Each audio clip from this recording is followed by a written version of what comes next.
Hi, Nick here from Pods with Nick and James. Just a quick one before we get into this podcast. I want to say a massive thank you for the support that we've received since starting these podcasts. We thoroughly enjoy it and we look forward to creating more. If you want to have your say on any topics that we've discussed or suggest future topics, then you can do so at www.reddit.com/r/Nick and James Pods. And if you want to support us, you can do so for from as little as £1 a month, and you can do that at www.patreon.com/pods with Nick and James. Anyway, back to the podcast.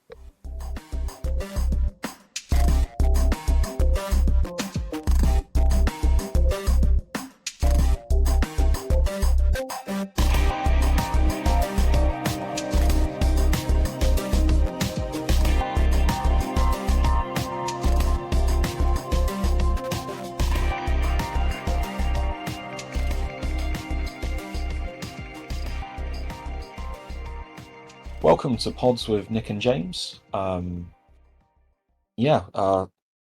Speculation and discussion on topical issues of the day. Today's topic is one which is by no means a new issue, although I suppose by the breadth of time that the world has existed, it is kind of a new issue. It is climate change, or more specifically, the man-made climate crisis that is being caused by us human beings. It is a topic I knew I needed to research because I've been incredibly poor in my own life and my own choices, and I figured it was time to start researching why people have been strongly hinting that I should change the way that I'm doing things. The main source material for tonight's talk was An Inconvenient Truth, an Al Gore film from 2005. However, Nick has also done his own research into getting a number of facts and figures, which we'll also be discussing.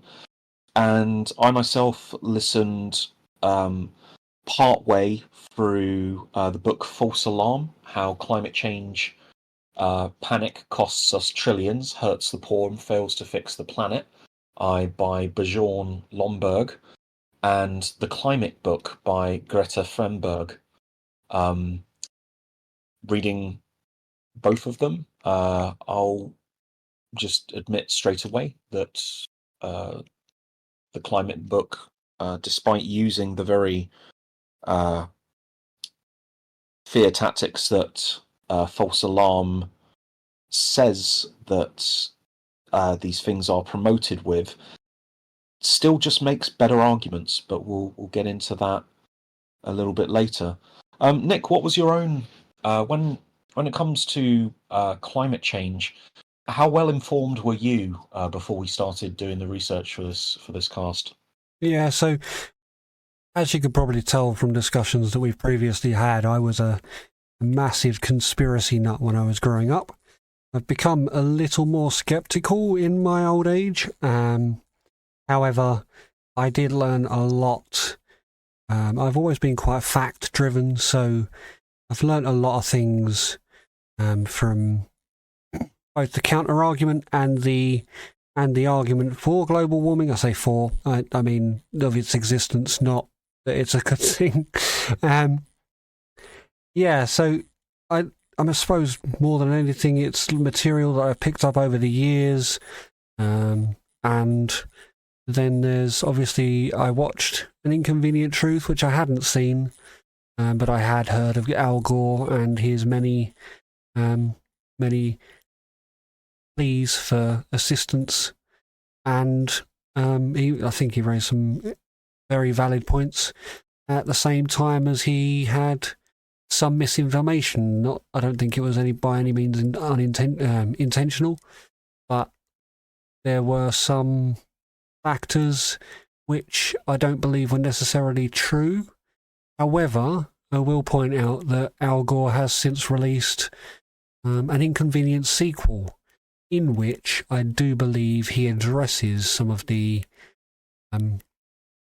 failing points from An Inconvenient Truth.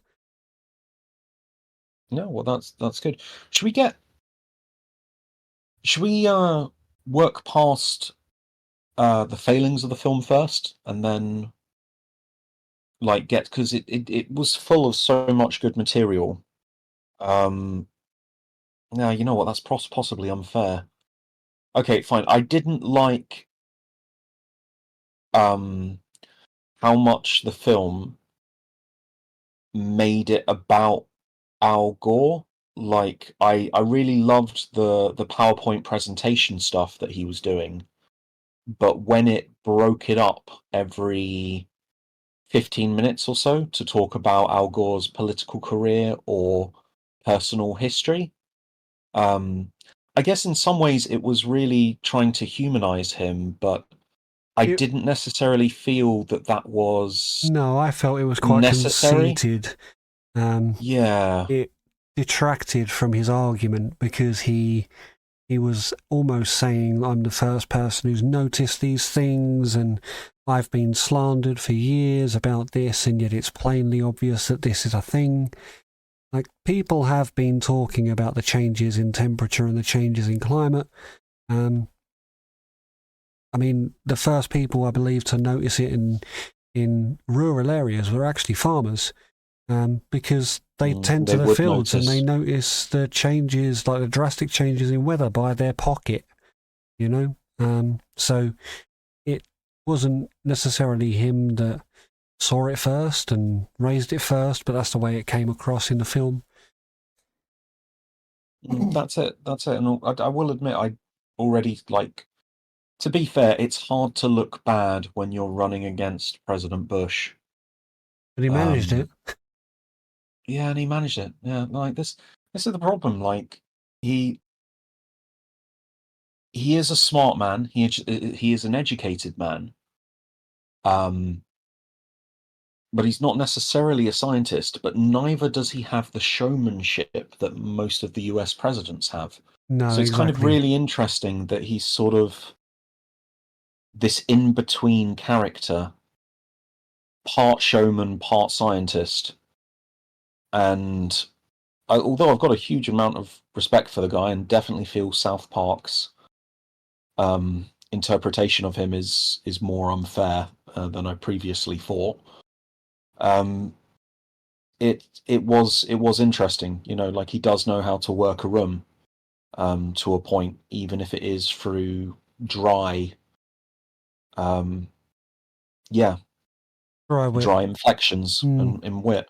Yeah. Okay, well, I tell you what, what's the first of the facts that you want to bring to or that you've researched and feel is good to? Well, I think he raises the point in 2005 that 10 of the hottest 15 years on record fell within the last 20 years. Now, that was in 2005. And I hate to draw the attention to this, but the next 18 years haven't been better. As a matter of fact, they've been warmer and warmer on record ever since.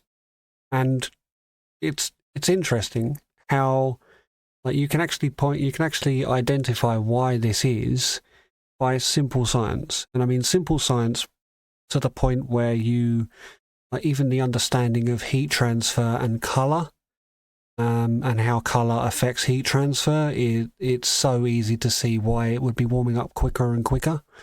The less snow and ice there is, the less white there is to reflect the radiation back out of the atmosphere, the more dark ocean that's covering the planet, the more it absorbs the heat and traps the heat. It's essentially the global warming accelerator, is the fact that the ice is melting, and it's started melting, and it got warmer, which melted the ice more, which made it warmer, which melted the ice more, so on and so forth.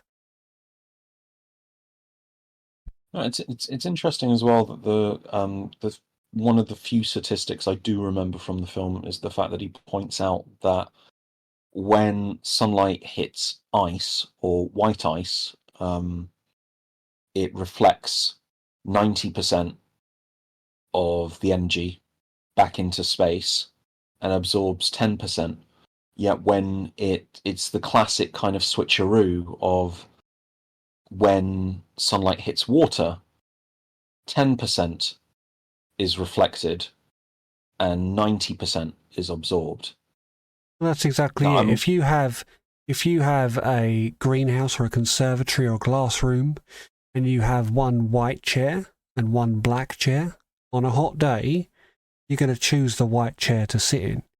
There's a very good point, very good reason for that, because white as a colour, it reflects heat and infrared radiation, which is essentially what causes heat in the atmosphere. So snow and ice will just bounce all of the infrared radiation back out into the atmosphere, whereas the darker coloured oceans are essentially the black leather chair in the conservatory. You're not going to sit on that on a hot day because you'll burn your ass. Yeah, not entirely true. Entirely true. Okay, so I guess, are you all right if I go into sort of the two separate kind of political voices that I've researched, and then we'll come back to some Absolutely. of the facts. Far away. And I kind of want to get some of your take on this as well. So one of the things that kind of made me take Greta's book more serious than Bjorn's is that the book False Alarm, although it makes a valid point that some of the tactics being used to combat climate change aren't necessarily as effective as you'd think they would be, that there are other ways of cooling down the planet, and that that further research needs to be done, that making changes to the way that we live our lives costs money. All of these points that he was making are somewhat self-defeating, in that if you're going to release a book saying that a situation isn't as bad as it is, then you're going to report on the scientific facts which point towards it being as less of a nuisance as it could possibly be. You know, if you're going to say that the other side is just using sensationalism, then you're going to make it sound as small and minimal as you possibly can, yeah, to kind of like shore up the absolutely the point of your own view. Well, even in his own book, Bjorn pointed out that in the next 20 to 30 years, the main research into climate change points towards natural disasters and changes which will destabilize the global economy to the point where we lose 5%. I'm not sure if he used the term GDPR, but just gross production of all economy in the next 30 years will be affected by a factor of -5%. Now, first off, the very fact that he's using just economy rather than thinking about the effects that the changes will have on individual lives is a little bit too detached. I realise you've got to sometimes be detached, and again, he's downplaying it by kind of turning it into a statistic. But what kind of really struck me there is that he kind of mentioned this statistic early on in his book, and then quickly moves on. 5% of the world's economy is massive. Yeah, absolutely. You know? Like 5%, like I know you can say that, oh well, with half everybody would still have half or whatever. No. 5% means loads. Yeah, those who are impoverished will go without entirely. And it's only those who are absolutely fine that will be left struggling. Yeah, it's weird. It's a common factor that when the economy is affected, it's not the people at the top of the ladder that are substantially affected. It's the people at the bottom of the ladder that suffer the consequences of that economy changing. Absolutely. And then he goes on and like starts talking about how taxing non-renewable forms of energy will cause the elderly and those who are impoverished to not be able to heat their houses or not be able to, look after themselves, and will put them further at risk. And it's just like, mate, you've just said that if the whole world used pounds, it doesn't, and I'm glad it doesn't. But if it did, 1 in every 20 pounds is now missing, is now gone. And you're now saying that, but an additional tax on energy is going to impoverish people. And it's just, I don't know, there were too many instances where his arguments, which all, they are, a lot of them were reasonable about kind of how trillions of pounds of dollars were going into kind of trying to construct green energy sources and trying to change infrastructure, and how we were losing, how a lot of the older industries are losing jobs. But that's kind of the way things have to go anyway. And I will also... I want to let me just cover a couple of those points, because there's a lot of I mean, it's really difficult to have such ambivalent views on, obviously there are, even to his discussion, there are fors and there are againsts. So you mentioned that his viewpoint seemed quite economy driven, which I personally feel that when you're talking about climate change, you actually have to remove economy from the discussion entirely, because if you start discussing economy, you stop thinking about the planet. You start thinking about selfish matters. Fact is, if we don't do something about climate change, the planet will continue to warm up. There is quite there is a very strong argument, and nobody's really denying that. There are debunkers that kind of say against it, like he is trying to, but you almost have to remove the economy argument from it. And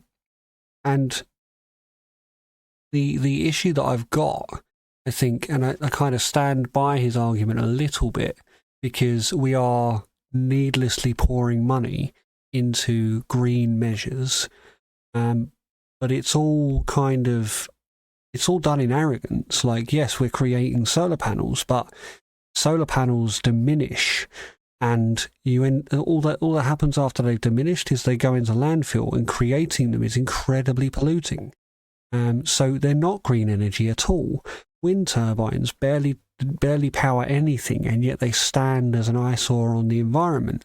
And they destroy the environment around them because of the fact they have to be dug into the ground. There's huge habitats in open nature reserves which have been dug up just to put these massive steel pillars in that barely do anything.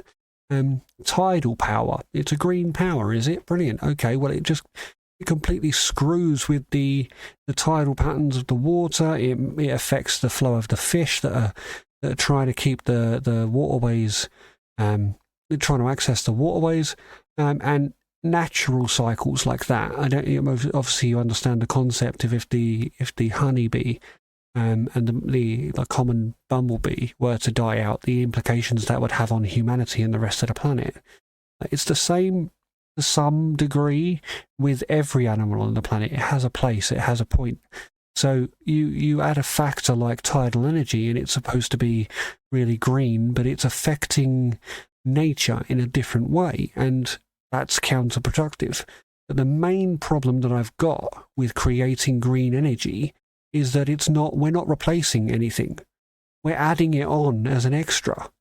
We're building wind stations, we're building tidal power plants, we're building, we're putting solar panels on our roofs, but not one coal power plant has been shut down. Not one nuclear power station has been shut down as a result.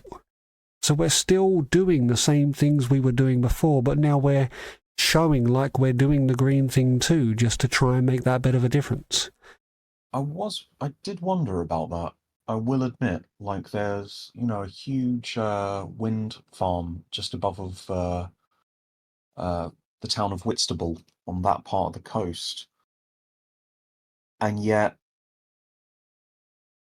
like you would assume that if houses and, well, if the national grid switched over to green, surely there would be a positive, a positive media focus on it or celebration of it. If we were heading towards the Paris Accords, then surely our government would be celebrating this as a way of kind of celebrating its own success. Yet you don't really see any of that. Well, the Paris Accord it's about building a percentage of green energy to the amount of fossil energy that is produced, right? So you have to, as a country, kind of promote and build a certain percentage of, at least I think it's at least 20% by 2030 they want, isn't it? I'm going to have to look that up just to make sure that I'm not just chatting rubbish. But essentially the point they're trying to get people to do is increase the amount of green production they have but the way the governments are dealing with it is like they're not changing their 100% fossil fuel production. They're building on top of that another 20% worth of power production that is green energy. Like they're overproducing in order to create that percentage rather than reducing the impact on the environment. They're essentially increasing it, however by minimal points, but they are increasing it because of the other, as I said, the other contributing factors to the planet. But it's okay because they meet that criteria of 20%. And that, okay, once again, it's a tick box exercise. Yeah, I mean, it's counterintuitive. It's completely counterintuitive. You're aiming to make a difference to climate change, and yet you're not doing anything about climate change. You're just creating more power sources. Okay. Do you think that changing to electric cars, like I know that the energy for the cars has to come from the national grid as well, but is that energy better than no. Long and short of it is no, because have you ever seen lithium fields? No. Now, batteries are made, obviously the batteries that power cars are lithium batteries. Just do me a favour, look up a lithium field for me.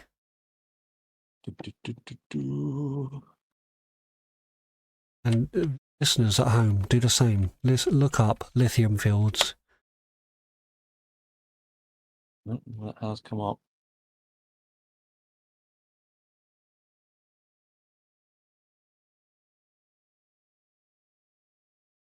Yeah, they are, I mean, you can see the environment they're in. They are poisonous, toxic. They destroy the environment they're in.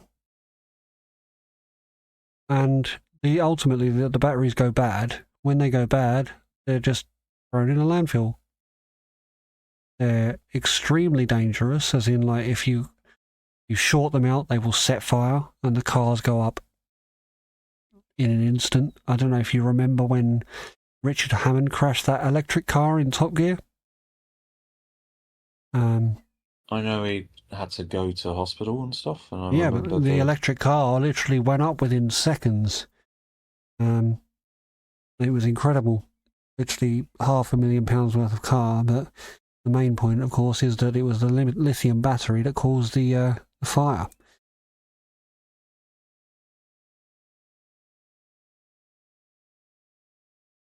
So, no, for that factor and that factor alone, not to mention, obviously, there are other contributing factors, like cars are being produced. These cars that are being produced are, like, the microchips are coming from X location, the bodies and the chassis are being built in a different location, batteries are coming from a different location, and they're all being brought together in the same factory, put together, and then they're being shipped out to all around the world.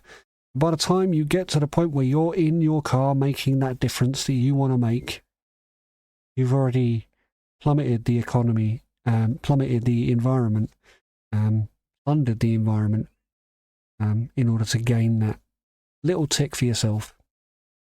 Now, as a counter-argument to that, back in, I want to say 1940, there was a carburetor designed, which was tested by Ford, tested by numerous other people as well. Now, this was a long time ago, and this carburetor, it managed to do what cars were designed to do in the first place. It vaporized petrol into a fume more effectively, and it increased the economy of petrol cars exponentially. And when I say exponentially, this is like when cars were doing 20 miles per gallon. Yeah? Like the Ford T and stuff like that were doing like ridiculously low mileage, and they slowly got better over the years. But by the time this carburetor was designed, cars were doing about 20 miles to the gallon. Now, this carburetor increased the economy to 200 and plus miles per gallon. Okay, that's far better than what we're currently using. Absolutely. But what happened to it? I'll tell you exactly what happened to it. The people that were, essentially, when this guy claimed to the world and Ford tested it and it was announced that this carburetor could do such incredible things, loads of people ditched their stocks in oil. And the people that had the oil and had money invested in that lost so much money that they put a sequester on the patent, which essentially means that the American government took it and hid it, and it wasn't allowed to be released to the public. It was only allowed to be released to the American military, and that was the last you heard of it. The bloke's lab was destroyed. He was, I believe, the way that it ended was actually his assistant destroyed his lab because he was threatened. Like, the guy that designed the carburetor wasn't going to budge on it and was like, no, this has to go out. This is fantastic. But in the end, his assistant destroyed his laboratory because he was threatened by the people in black suits.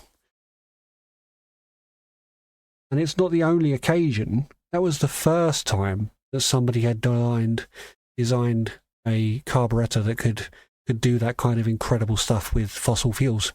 There was a gentleman in the late 70s, early 80s that somehow managed to keep his lawnmower running by recycling the exhaust fumes. Now, that in itself, he managed to reproduce this and essentially had created another one of these carburetor kind of situations where it was vaporizing the fuel, and there was another car designed which could do over 200 miles per gallon.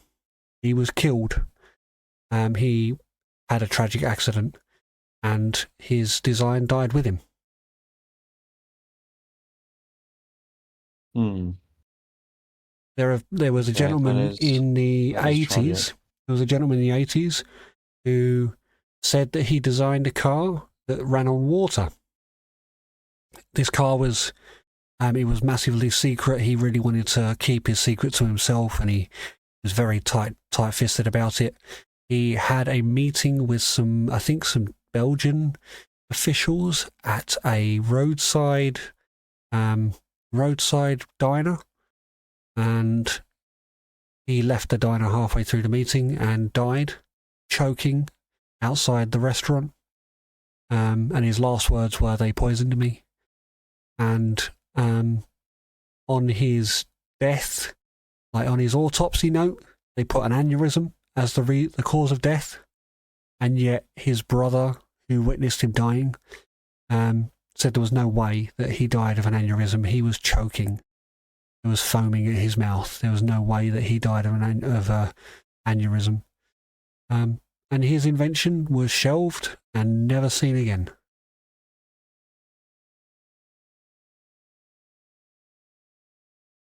I mean, this is all terrifying. So that even if no, there is a vested interest in stopping these things from coming about.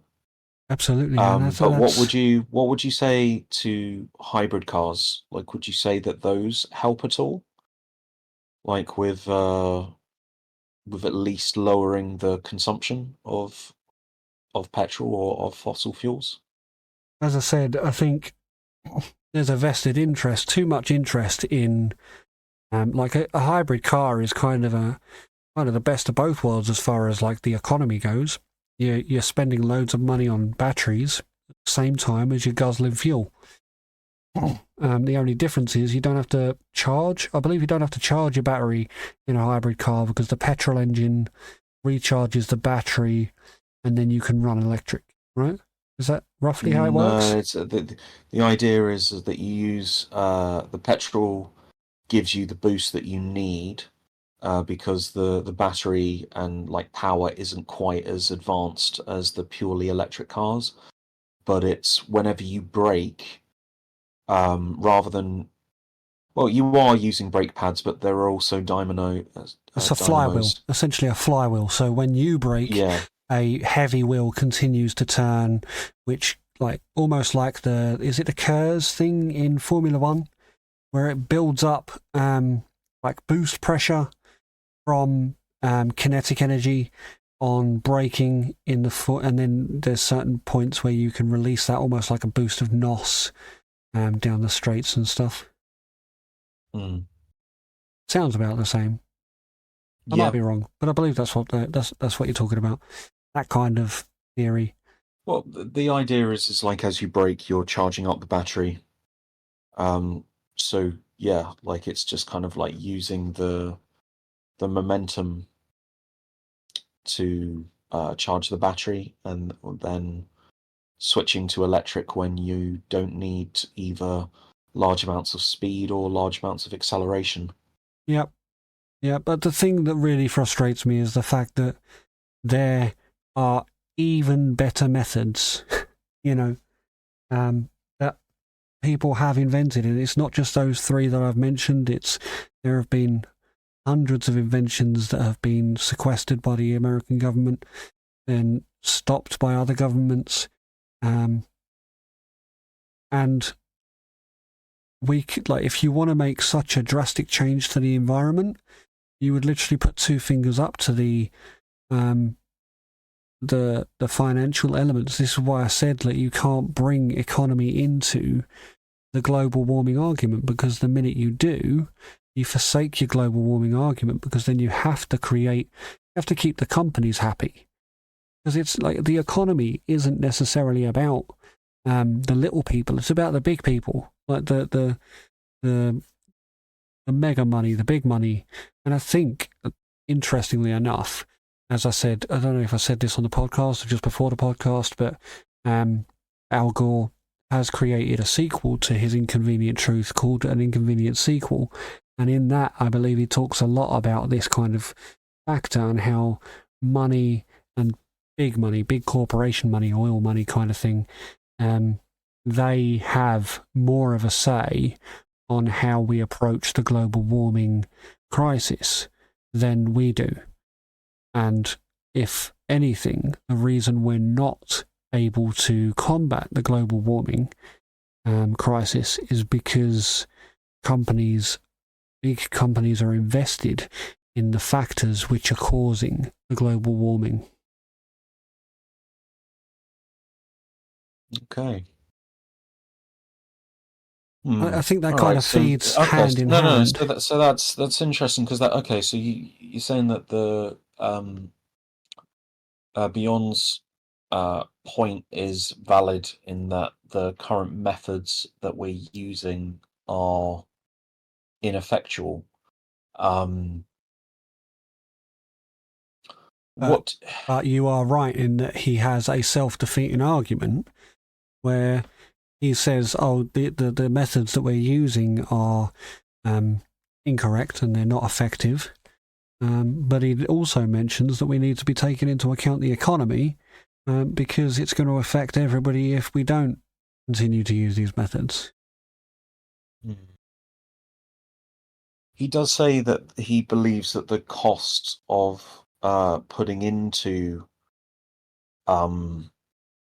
greenwash and green ways of changing things is greater than the cost of global warming. I guess where I stand with it at the moment, having kind of read a bit of both books, is if one side is, if the most conservative view of the situation is that in the next 30 years, due to the disruption caused to the planet, business will lose 5% of its income in the world, or all world business will lose 5%.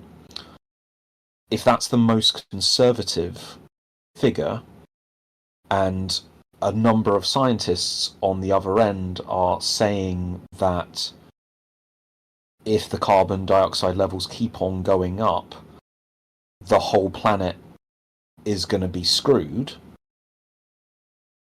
If the truth lies somewhere in between those 2 points, then clearly this is something that we should all be doing something about, and it's made me aware that I need to definitely drive less, kind of change my diet and start making some changes. But where do you stand with that? Where do you think the truth lies in this? Like, obviously, climate change is real, and although you could, I know that number again in Bajan's book, he does actually.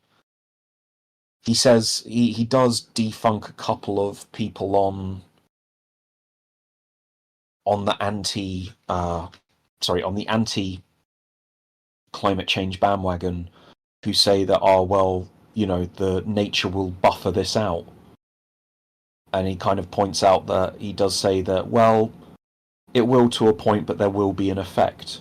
It would. Whereas what Greta says is that nature has been buffering us for the last couple of 100 years, and it's now literally at breaking point.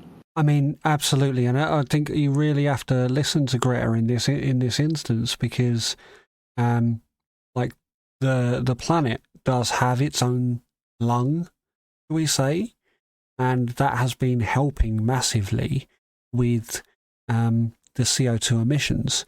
I don't know if you know, but the biggest, like the thing that they call the lung of the planet is actually the Amazon rainforest. It on its own will filter tons and tons of CO2 out of the air every single year. The problem that we're faced with is that the countries around the Amazon rainforest are burning acres and miles and square miles and thousands of square miles of the Amazon rainforest down. And we're losing that lung. And if we lose the Amazon rainforest, we're going to need to build our own CO2 filtration methods to act as trees, and that's ridiculous. You ever seen the Lorax? I haven't seen the Lorax. It's a Dr. Seuss film, and they have a city. I'll just describe it to you slightly, right? There's a guy called David O'Hare who sells oxygen. And you buy oxygen in these water canisters, much like the office water canisters, you know those? And you pop them into a machine and they produce clean air in your house. And that is to counter the pollution from destroying the trees that was started by the Onceler when he wanted to make his need, it was called. It was like an Udi cum scarf thing.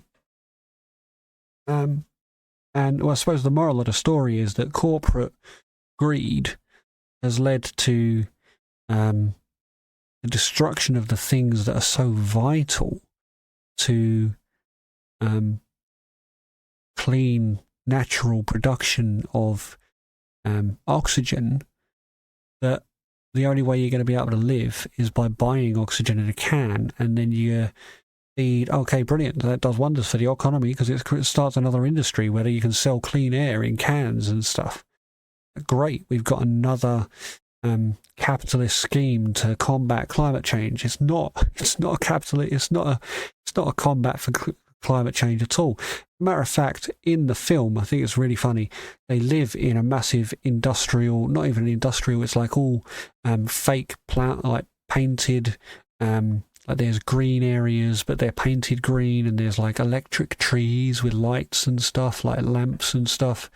And everything's all walled in, so they have this perfect city where everybody gets to do whatever they want. They're all running their own cars, and it's so hilarious because it's such a great parody of human life now.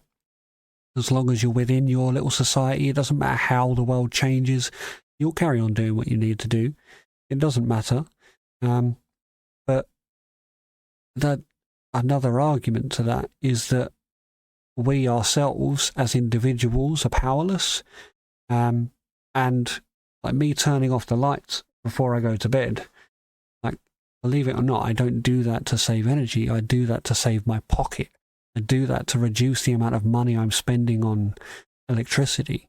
It just so happens that that has a positive effect on me personally using below my net positive of electricity. And if every person on the planet did that, they would absolutely combat global warming, at least to some degree. But what that would do is reduce the income for the power companies and cause our power prices to go up, because there has to be a counter for the effect it has on the economy. So then our pockets are affected because corporations like power companies are no longer making their profit. These companies, they don't aim to break even. They set themselves targets of hundreds of millions of pounds every year. And if they don't meet those targets, we get affected. Our prices go up, and that affects how we then spend our precious money, because we have to make it go further and do more with the same amount of money. It's the cost of living crisis that's now happening. But that all in turn is almost a counter argument for global warming. Why would you want to conserve energy when conserving energy is costing us as individuals more and hurting us more, because the big corporations are still going to take their bit off the top no matter what?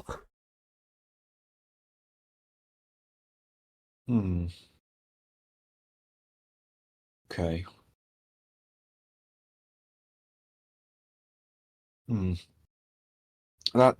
Okay, so what do you feel is the answer here? Like, do you feel that there is a clear-cut one other than removing... Well, okay, step one, remove economy from the table. what would be the next step then to put things in? What would you put in place next?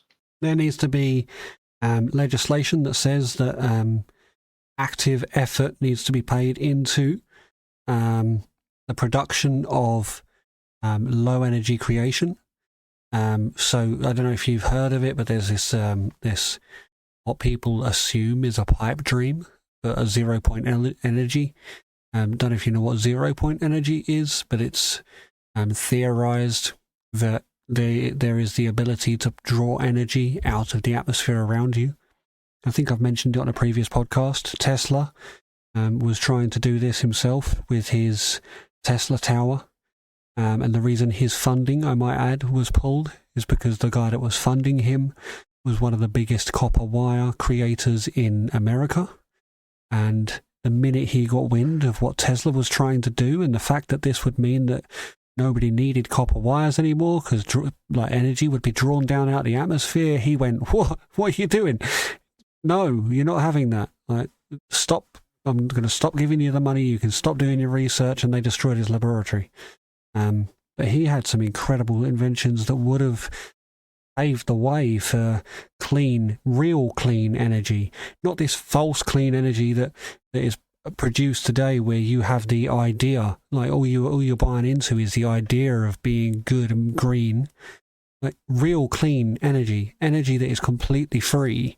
There's stories of companies in like the Swedish regions and Finnish regions. A company would go into your house, put a little box on the wall with a wire that went up out of your roof, and that would provide you energy exponentially. There's machines that have been proven to have been built by inventors, which they produce energy. And the most incredible things about these boxes, they're about a box the size of a cigarette box, one of these inventions. And it would produce the electricity that was demanded of it. And there's a video on YouTube of the bloke that showing you his invention. And he's got lights running off it, fans running off it, loads of other machines running off of this one little cigarette box. And he goes, you can add to this as much as you want, and it will just increase the amount of energy that it's drawing. And that's it. That's all you need. And his lab was destroyed and he was killed. Another person, because it doesn't feed into the wave and it's not farmable. It's like it affects billions and billions pounds worth of economy. And that's the crux of it all, is that it affects somebody's pocket. And when it affects somebody's pocket, we don't want that. Fuck the planet. Who cares about the planet? It affects the billions of pounds and trillions of pounds that I have in the bank. I don't want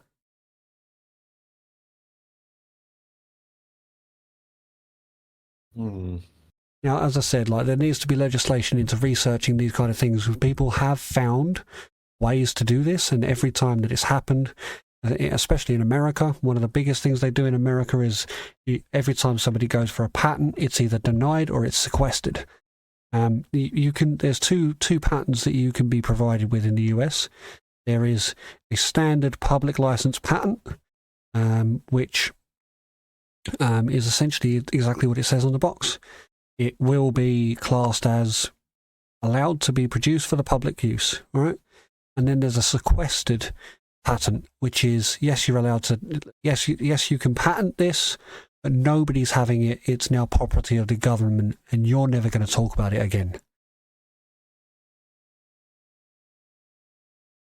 Yeah, so kind of like the most, that's literally the worst kind of patent, or the worst result of going to a patent is to have that sequestered. There's been accounts from people that work in the patent office, and the amount of sequesters, there's like 10,000 patents per year applied for, and over 1,000 of those will be sequestered. Do you know there's legislation on how efficient solar panels are allowed to be they're only allowed to be around 20% efficient. Any solar panels too high over that, they get sequestered.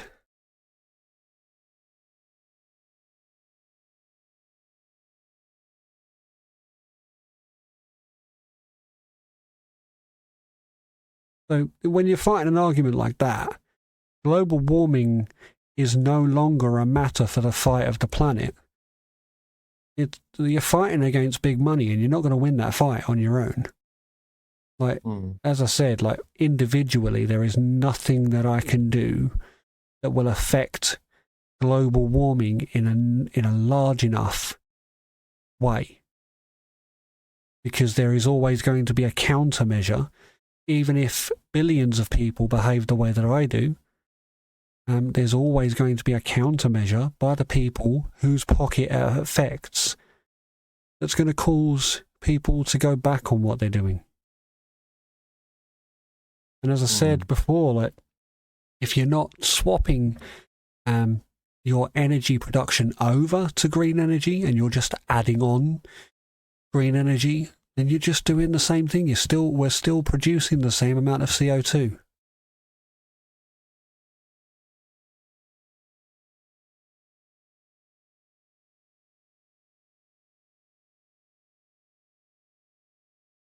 It's painful. It is a painful argument. Yeah, no, that's it. Okay. All right, so I guess we'll go back to the film Inconvenient Truth at this point. Simply because I'll be honest with you, I don't have answers to that. I don't have a magical solution there to get past, nor can I deny the things that you're saying. They're obviously difficult to swallow, and I don't want to agree, but I don't have any proof. Well, to say I'll that tell you what, that's not the case. Dr. Stephen Greer, who, I'll be completely honest, I am dubious about. I don't know if you've ever heard of Dr. Stephen Greer, but sounds familiar. But definitely look into him. He's one of the people that have started the UFO investigation along with the government in the US. He's started a heavy movement towards the freedom of information and calling for what's classified as the shadow government, the people behind the government, to expose the traitorous behaviours of this shadow government. And he has said on numerous occasions that the main mitigating factor is that anybody that produces a machine that can do like green energy, or 0-point energy, or an engine that can run on water, or a carburetor that can increase fuel capacity by 10 times what is currently achievable. They all want to make their bit of money off the top. Of course you do. Like, that's the dream, isn't it? To make a couple of million and retire to somewhere quiet and remote. But if you actually seek to make your money on it, that's not going to happen. You will be silenced before you get the chance to make anything on it. It will not become public knowledge. It will be secretized. The best thing that you can do if you produce a machine that can do any of these things is to open source it immediately. Put it out on the internet, numerous sources all at once, and go, silence this, bastards. You want to make a meaningful impact, you have to put economy aside, you have to put your pocket aside and go, this is how we're going to make change.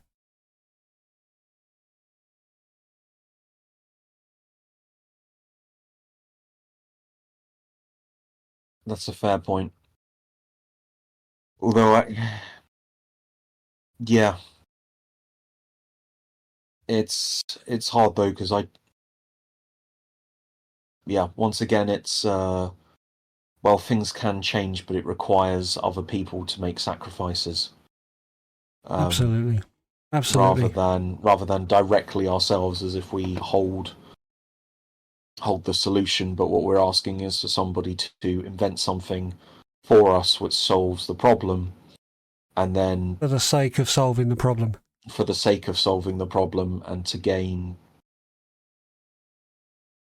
Jack Yeah, I know. in I know. return. In I know. return. So I know it's Yeah. against so much of what we're taught as humans. We're raised in a world where you have to. It's a dog eat dog world. You have to one up everybody else around you, and that exact mentality is what is killing the planet.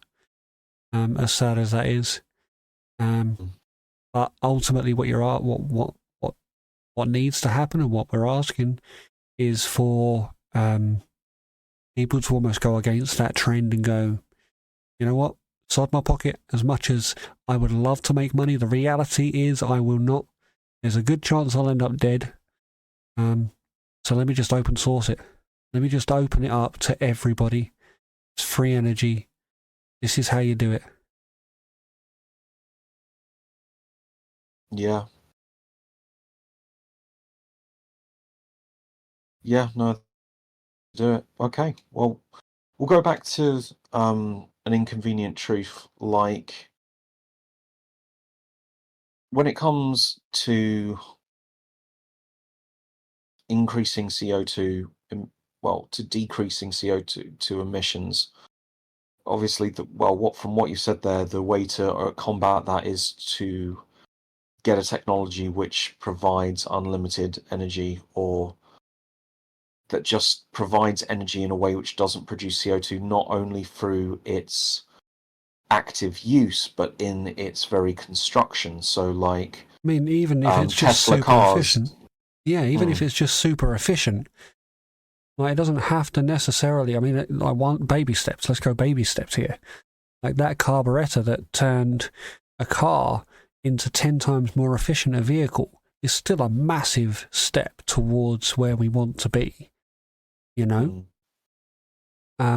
as much as that's not free energy, it is a massive leap towards where we want to be. And I mean, if I can build that in my garage and stick it on my car, I'm absolutely going to do that. You know, A, it affects my pocket. Yeah, it affects my pocket in a very positive way. But B, I'm releasing 10 times less emissions into the environment. That's got to count for something. Yeah, no, that's a fair point. It's a fair point. Okay. One fact that I did find particularly interesting about the film, Hurricane Katrina, when it passed over Florida before it hit New Orleans. Yeah. It was like, I found it very interesting that it was only a Category 1 when it passed over Florida, and then it was traveling over the warmer water. Yep. Is that the Mexican Gulf? Yep. Is that what that area is called? Yeah, so traveling over the Mexican Gulf and the warmer waters of the Mexican Gulf, which then caused it to escalate into a Category 5. Yeah, I mean, and then cause horrible amounts of damage. They actually want to create. That state. They actually want to create a whole new category of hurricane because of the impact that global warming is having on the weather. Like a Category 5 isn't high enough anymore. They reckon that there's going to be Category 5. As I said, 5 isn't high enough anymore. But there's going to be more damage done through the weather because of the warmer oceans. Yeah, and that's something which in itself is also just terrifying. Like, do you have hurricanes? Something I guess I was wondering, and maybe this is addressed in the sequel. Have hurricanes got worse? Absolutely. Since the making of that film. Absolutely, and I don't even need to watch the sequel to know. Not just hurricanes, the frequency of storms in like the cyclone belt around the world, and the frequency of tornadoes. We've had one of the wettest winters here that I can remember. I don't think I remember a single time in my entire history where greens have been completely underwater for as long as they have been. Even now, we only need a little bit of rain, and my grass is back to boggy. The ground still hasn't absorbed all of the water that was produced over the winter. And it happened last year. I thought last year was bad. It was pretty damn cold. Ground was frozen quite a lot of the time. I was coaching a football team at the time, and I had to call off football game after football game because the ground was frozen. And then when the ground thawed, there was so much water in the ground that it was too wet to play. So we had more games cancelled, and that's just the way that I recognise the difference. But the weather's been changing for years, and it's not getting. I mean, the summers are getting hotter, and the winters are getting wetter and colder, and that kind of volatility is all down to global warming. I mean, there is, of course, the counter argument that it's down to I don't know if you know this phrase, but it's called the obliquity of the ecliptic. There's a cool phrase for you. And the obliquity of the ecliptic is to do with the planetary cycles. So there's a wobble in the axis of the Earth. And it essentially means that, I mean, if you think about the zodiac in the sky, right? You've heard the song Age of Aquarius. Yeah. We're going to go on a bit of a journey here, but bear with me, all right? So the song Age of Aquarius, they're talking about we are entering the age of Aquarius, blah, blah, blah, you know. But essentially it's talking about we're coming to the end of the age of Pisces in the precession of the equinoxes, which is a zodiacal precession. It's essentially where the sun rises on the winter equinox every year, what sign it's currently in. And because of the wobble of the Earth, it over a period of about 32,000 years, it rotates through every single one of the zodiac signs. And we have about 3,500 year period in each sign as we go around. And currently we're at the end of the age of Pisces, which has massive religious ramifications. If you think about Jesus' sign is the fish, that's the age of the Pisces. Obviously, we discussed this before. Moses was the ram. That was the age of Aries. And of course, in the Bible, they talk about the followers of Moses destroying the golden bull they were worshipping, because, of course, they came out of the age of Taurus into the age of Aries, and then into the age of Pisces, and now we're heading into the age of Aquarius, which should happen around 2100. And this rotation, just to come back to the point, this rotation that the Earth goes through, it means that the polar caps change position. So the counter-argument to global warming is that this is a normal cycle that the planet goes through, and that the planet will right itself in the end, and like the coldest point of the planet isn't the coldest point of the planet anymore. That's the only reason why the ice caps are melting, and when the planet settles, they'll cool down again. And yeah, I completely agree to some degree that it's playing a part in this process, but we've sped that warming process up exponentially. Well, that's weird because the something that Greta does cover in her book is simply the fact that the current climate crisis is known as the Great Acceleration, rather than, just climate change or climate crisis. Like what the specific term is, the Great Acceleration, that the planet's heating up at an accelerated rate. And just to point out, I've never read anything Greta Thunberg has done. Any of her books. I've never read any of her materials. I've never heard a production by her. Speeches. This is purely based on the research that I've done over the years. And the fact that I can see exactly the same points that she's seeing, and the points that she's making, it's got to speak for something, right? Yeah.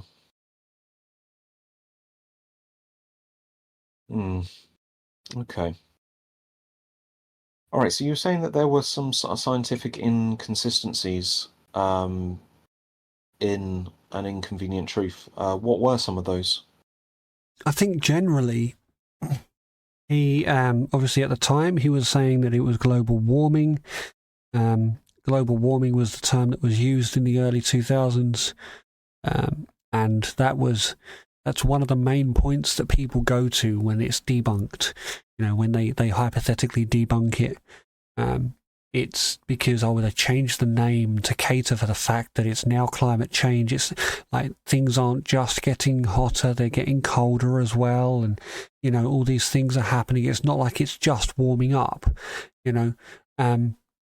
but they had to change the name as a means to address the change in understanding of what was happening.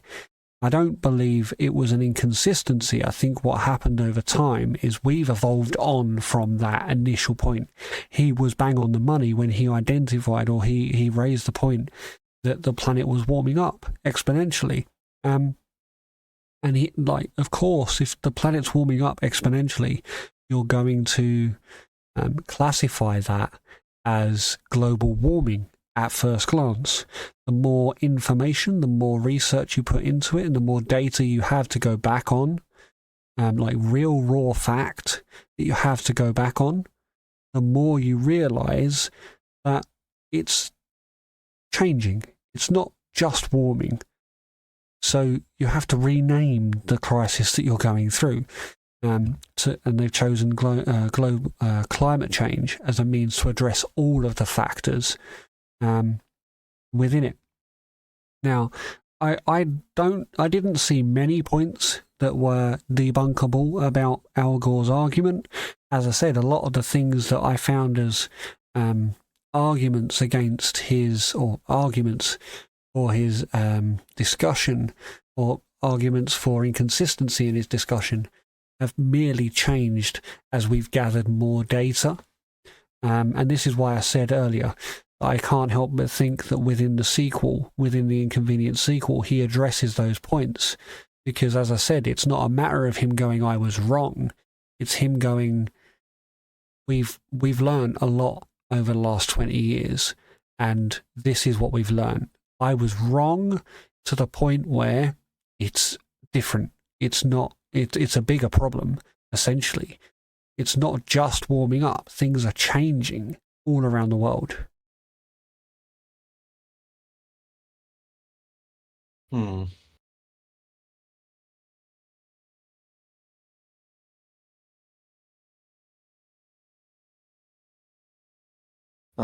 Yeah. Okay, well, yeah, no, absolutely right. Things are changing, and he talks about the change of currents and the change of a number of different he talks about the change of currents, the change of the weather systems, how this destabilization will cause problems. When it comes to the rising sea levels, do you think that the sea levels will rise in the same way as depicted in the show? Yeah, I think he gets it bang on the money in that he has quite a good representation of how water levels will change. People point out the fact that like a lot of the Arctic is iceberg. Yeah, it's a giant iceberg. There's no landmass there. It's just frozen water. And if you stand 4 ice cubes in a glass and fill water around it, when those ice cubes melt, nothing will happen to the level of water. And that's their argument. However, as he rightly points out in the discussion, Greenland and the Antarctic is a landmass. Yeah, there's a landmass there, so the water and the snow and ice that is frozen in those areas is not in those glasses. And I'm sorry, but if you fill a glass with water and then you hold an ice cube above it and let it melt into it, it's going to overflow because you are adding water to the mix. So yes, water levels will rise, and humans have an incredible ability or an incredible nature to be coastal creatures.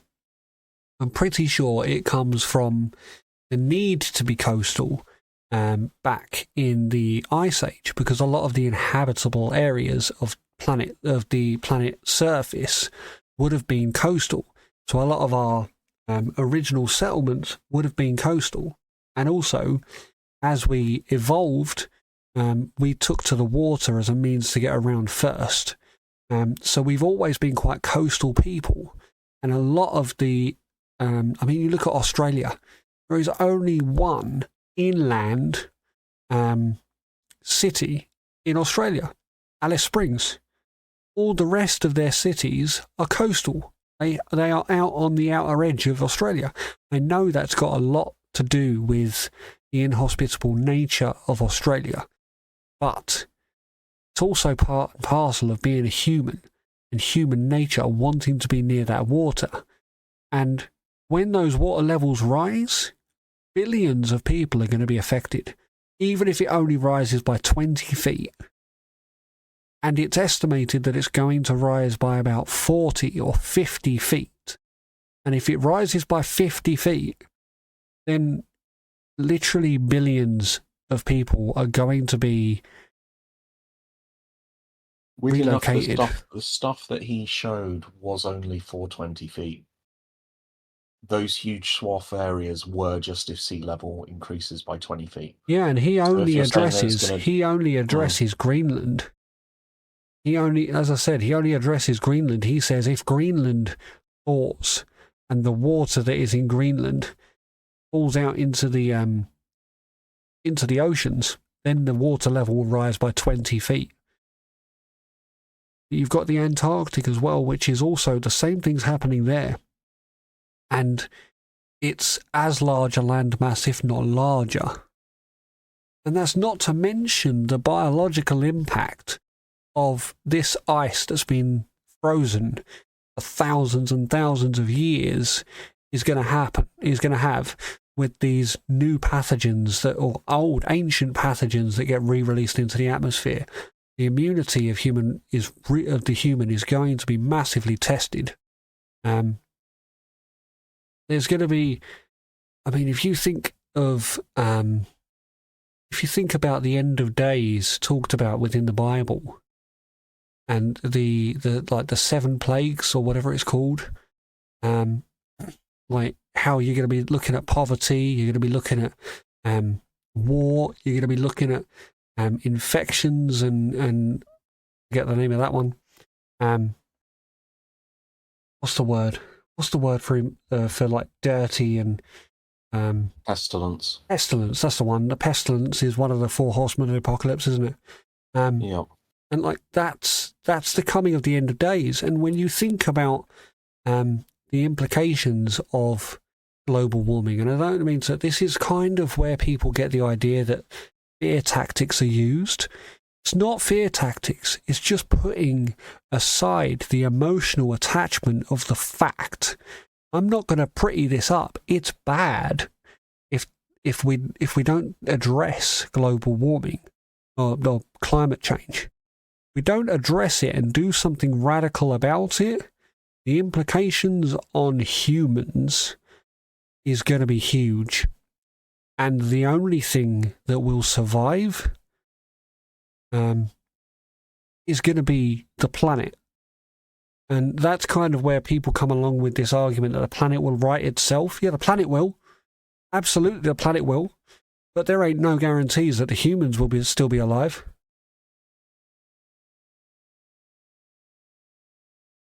The only thing that can send it, to my experience, not my experience, but in my research, the only thing that plunges the planet back into a period of cooling is massive volcanic activity or a cataclysmic extraterrestrial impact. Yeah? Because essentially what needs to happen is the sun needs to be blocked out in order for the planet to cool enough to counter the effect of the warming of the planet.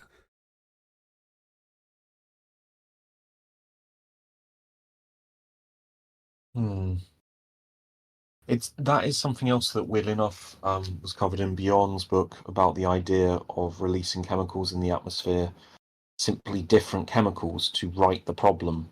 Well, they do that with silver nitrate to induce clouding, don't they?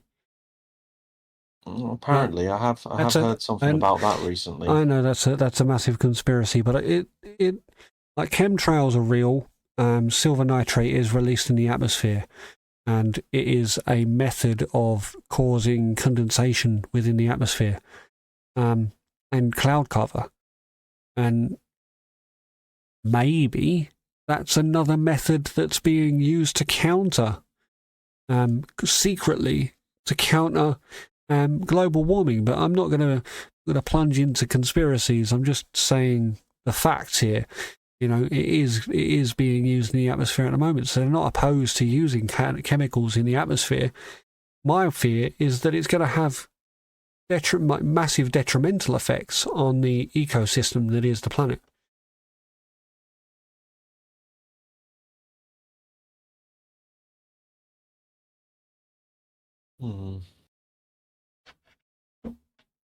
Right. Unfortunately, you've covered pretty much all the points there. Are there any questions or other points you want to throw in there? No, I think I don't want to just. I mean, I quite often feel like I sit on my soapbox in these podcasts sometimes. Like, I am very strong-minded, and I think that's a lot of the reason why we got into these podcasts. I have a lot of views, and I try to challenge those with good discussion. Yeah. And like, I'm not aiming to cause fear, but I have to address the fact and cause and effect in what I'm seeing. So if I have terrified the hell out of people, or it's just been a rant from Nick for the past hour, if it feels like that, then obviously I apologise. But this is the thing. This is the elephant in the room, isn't it? And this is a lot of the reason why we brought up this topic, is because it is a big topic to discuss, and like, there are a lot of different opinions about climate change. And that's it. Like, I will admit, I'm pretty disappointed that all of the things which I kind of hoped that were good or are being passively put forwards or actively put forwards as the things that are good aren't that good. Like, I thought the electric cars were worthwhile. I thought the energy farms, like, I knew that with tidal energy that they did cause displacement and local habitat damage, but I honestly thought that was a good thing, because you're literally using the gravitational forces of the moon moving the water across our planet in order to generate energy. Which in itself, you know, when you say it like that, it's difficult to see that as a bad thing. It is interesting, as I've looked up wind farms just here, there is a number of condemning things about them, and then also the fact does remain, and you're absolutely right. We've got all of this extra stuff, but all the old stuff is there, working, not being shut down, not being stopped, not being anything. It's just like putting glitter on a factory and saying that it's no longer polluting anything. But then again, that's the whole conversation of greenwash, and that's possibly something for another time. Yeah, that might be something for another time. Greenwash and misrepresentation, but that'll be something there. All right, well, listeners, thank you for Actually, you know what? One final question to you, Nick. Go on. Do you think if the Paris Accords are reached, that it will have any positive effect on the environment? Without countermeasures, no. Okay. I think When you that- say countermeasures, what do you mean? I mean, we need to be addressing the fact that there's like what are we building that are countering the production of CO2 in the atmosphere? What are we building that is actually going to consume and like almost like a tree, an artificial tree? You know, why are we not creating machines that behave like tree? Or as stupid as this may sound, why are we not planting and taking like the issue that we've got is we like humans are so sporadic and spread out all over the planet, and in order to combat and adapt within the exponential growth of humanity as a race, more cities are popping up, and therefore deforestation is happening all over the place. The biggest thing here is deforestation. If you want something that's going to clean the planet up, there is nothing more efficient than forests, trees. Plant more fucking trees. Give us more trees, because trees will turn that CO2 into breathable oxygen, completely free of charge, guys. Let's not be stupid, all right? And if humans could find a way of condensing their civilizations into pockets and allowing nature to have the land back, that is the best countermeasure you can have for climate change. Because what you're allowing to happen is the natural processes that will counter humans existing. You essentially live in a symbiotic relationship with the planet, where the planet does its bit to keep the air clean and the ice caps frozen and whatever else is necessary, and for the climate to be stable, and humans can continue to produce in the way that they are. Not that I see that as a sustainable thing, but to countermeasure, and it's one of the most valid ones that you can possibly pose out there. Yet humans need to condense; they need to come together a lot more. Yes, okay, overpopulation creates issues, but there are issues that we're going to need to overcome if the planet is going to survive. If we're going to survive as a race on this planet, you need to put aside your own personal differences and live together. Not just with humanity, but with the planet side by side in symbiosis. Otherwise, we're going to lose it.